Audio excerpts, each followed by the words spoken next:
তার চোখের পানি, আরশ কেঁপে ওঠে যার দুয়ায়, আল্লাহ রহমতের দুয়ার যাই খুলে, আরশ হতে নেমে আসে এক ঝাঁক আবাবিল, যারা বাংলার ছাত্র তরুণের কণ্ঠে কণ্ঠ মিলিয়ে তাকবীর ধ্বনিতে প্রকম্পিত করে টেকনাফ হতে তেতুলিয়া, রূপসা হতে পাথুরিয়া।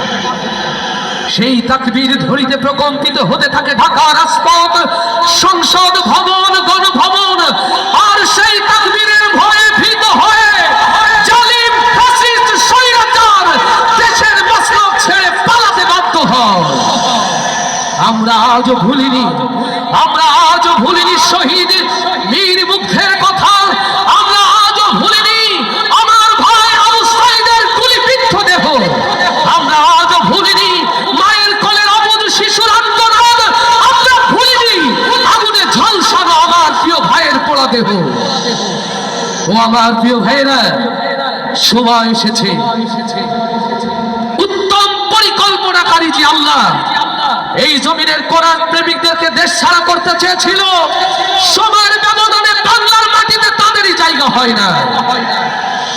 এদেশের কোরআন প্রেমিক তাওহীদি জনতার জন্য যে ফাঁসির তৈরি করেছিল, সেই ফাঁসি এখন তাদেরকেই হাতছানি দিয়ে ডাকছে। আসতে ঠিক না জোরে? কিছু ভাইদের মুখ বন্ধ, কষ্ট হচ্ছে, কথা কি আসতে ঠিক হবে না জোরে ঠিক? পুরুষ মানুষ কারা কারা একটু হাত দেখি, আপনারা পুরুষ মানুষ, কাশিম ভাই এটা বিশ্বাস করতে হবে মনে হচ্ছে আমার। এতগুলো পুরুষ মানুষের আওয়াজ এরকম হয়, কাদের সামনে হাত তুলেছেন জানেন? ওই যে পেছনে অনেকগুলো ক্যামেরা, বাড়িতে গেলে ধরবে কেমন পুরুষ, মাঠে আওয়াজ থাকে না, শুধু বাড়িতে ফুটানি। আওয়াজ পুরুষ মানুষের মতো হবে তো?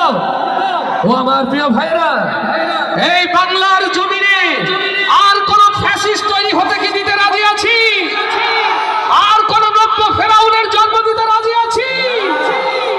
চলুন পেছনের সেই স্মৃতিগুলো আপনাদেরকে জাগাই, গানে গানে এই কথাগুলো। আমার প্রিয় ভাই বাদল ভাইয়ের বিশেষ অনুরোধ, দেশে আগুন লাগাইয়া